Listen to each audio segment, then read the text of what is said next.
देखो इधर पिछली क्लासों में मैंने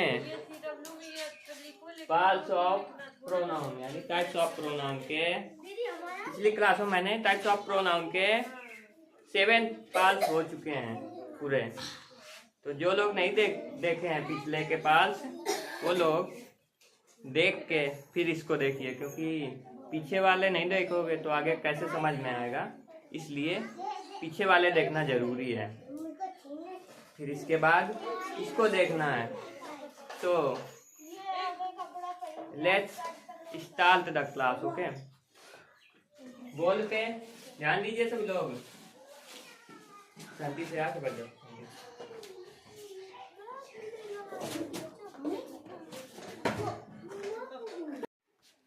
तो इसमें आपको एक एक्सरसाइज दी हुई है, देखो ध्यान से। एक्सरसाइज है रिफ्लेक्सिव और एम्फैटिक प्रोनाउन के बीच में अंतर जो था, मैंने पिछली वाली क्लास में जो रिफ्लेक्सिव प्रोनाउन क्या होता है, एम्फैटिक प्रोनाउन क्या होता है, उसको अच्छे से बताया था मैंने। उसके बीच में डिफरेंस बताया था ना। तो बस इसमें एक्सरसाइज है। तो एक्सरसाइज करने का मतलब होता है कोई चीज़ एक्सरसाइज, जैसे मैथ में भी एक्सरसाइज होती है। तो एक्सरसाइज से मतलब ये होता है कि अगर जैसे आप लोग एक्सरसाइज करोगे तो उससे प्रैक्टिस हो जाती है उस चीज़ की। तो इसमें भी एम्फैटिक प्रोनाउन और रिफ्लेक्सिव प्रोनाउन जो है, तो उसकी एक्सरसाइज जब आप लोग करोगे तो प्रैक्टिस हो जाएगी और अच्छे से आने लगेगा ये चीज़। आवाज़ नहीं, आवाज़ नहीं। तो सुनो, इसमें करना क्या है, identify the pronoun, write R for reflexive and E for emphatic pronoun. यहाँ पे देखो, यानी अगर रिफ्लेक्सिव प्रोनाउन है तो ये जो खाली स्थान है वहाँ पे आर लिखोगे, अगर एम्फैटिक प्रोनाउन है तो ई लिखोगे सॉल्ट में। ठीक है, तो इसमें करने का क्या तरीका है कि मैंने बताया था, 37 बज जाना, मैंने बताया था कि रिफ्लेक्सिव प्रोनाउन में क्या होता है। रिफ्लेक्सिव प्रोनाउन में subject is equal to object, बताया था ना, सब्जेक्ट ऑब्जेक्ट के बराबर होता है। जबकि एम्फैटिक प्रोनाउन में मैंने बताया था इसमें सब्जेक्ट ऑब्जेक्ट के इक्वल नहीं होता है ना। तो इसमें देखो, और एक चीज और बताई थी कि जो रिफ्लेक्सिव प्रोनाउन होता है वो हमेशा वर्ब के बाद आता है। वर्ब यानी क्रिया, क्रिया यानी कोई काम हो रहा है, जैसे जा रहा है, खा रहा है, गो, ईट, कुछ भी क्रिया मतलब कुछ काम हो रहा है। तो जो रिफ्लेक्सिव प्रोनाउन होगा वो हमेशा वर्ब के बाद आएगा। और लेकिन एम्फैटिक प्रोनाउन है ना, इसमें मैंने बताया था कि एम्फैटिक प्रोनाउन का उपयोग किसी चीज को जोर देने के लिए करते हैं, जोर देने के लिए करते हैं। और एक चीज और बताई थी कि जो एम्फैटिक प्रोनाउन होता है वो हमेशा क्या बताया था, प्रोनाउन या नाउन के बाद रहेगा। एम्फैटिक प्रोनाउन का भी वर्ब के बाद यूज नहीं करते हैं। ठीक है, इतनी चीज बताई थी। अब देखो, आप लोग एक्सरसाइज देखोगे तो समझ में आ जाएगा अच्छे से तरीका। जैसे पहला सेंटेंस दिया है आपको कि help himself during the match. Match के समय उसने स्वयं को चोट पहुंचाई, लिखा है ना इसमें। तो इसमें समझने की बात ये है कि देखो, ही क्या है, प्रोनाउन है, हेल्प चोट पहुंचाना ये क्या है, वर्ब है ना, ये है ना वर्ब।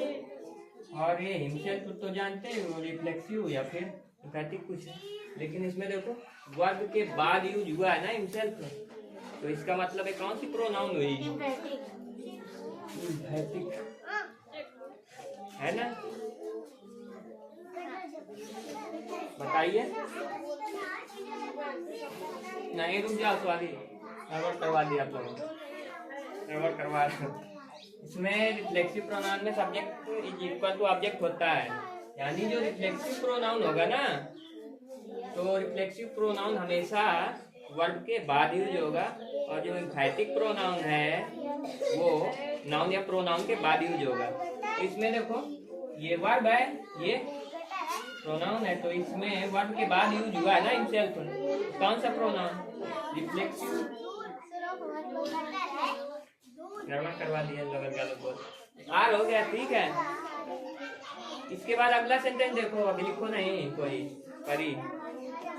जैसे the teacher herself explain the topic again. Teacher ने किसी टॉपिक को दोबारा फिर से बताया। तो इसमें देखो द टीचर, टीचर किसी का नाम है ना, तो नाउन हो गया। नाउन के बाद क्या लगा है? हरसेल्फ। इसमें वर्ब तो है नहीं, नाउन के बाद लगा है, तो कौन सा प्रोनाउन होगा? एम्फैटिक छुट्टी लगा देंगे। फिर अगला सेंटेंस देखो, आई prepared my self for the interview.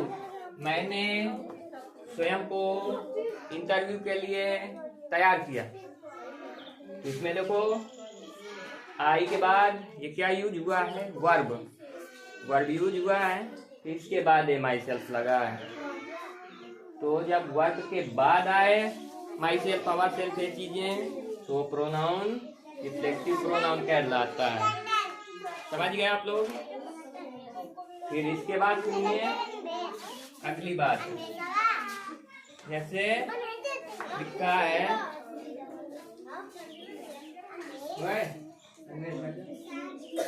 ये अगली बात सुनो। जैसे लिखा we ourselves will organize the event। हमने स्वयं इवेंट को ऑर्गेनाइज, मतलब हम स्वयं इवेंट को ऑर्गेनाइज करेंगे। तो इसमें देखिए वी है ना, वी के बाद कोई वर्ब तो है नहीं, सीधा आवर सेल्फ है। ये प्रोनाउन है, प्रोनाउन के बाद सीधा है। जब वर्ब ना आए, वर्ब के मतलब वर्ब के जो बाद में आए तो रिफ्लेक्सिव, वर्ब इसमें है ही नहीं, तो यानी ये प्रोनाउन कौन सा होगा? एम्फैटिक के लिए ई लिख दोगे। बताओ कर लोगे आप लोग सभी? ऐसा कोई सेंटेंस जो नहीं आ रहा, दिक्कत कर रहा हो, पूछ सकते हो आप लोग। पूछो इनमें से कोई अगर दिक्कत कर रहा हो। बताऊं? देखो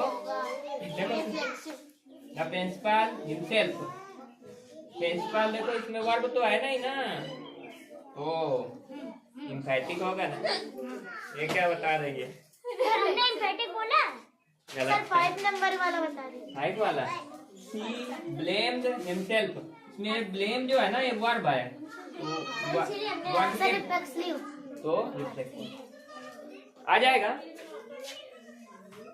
ठीक है, फिर अगली क्लास जो होगी तो उसमें मैं इंट्रोगेटिव प्रोनाउन और रिलेटिव प्रोनाउन उनको बताऊंगा कल की क्लास में डिटेल में। इसके बाद उससे रिलेटेड जो एक्सरसाइज होगी उसकी अगली क्लास में फिर जो बचेगा फिर देखा जाएगा उसको।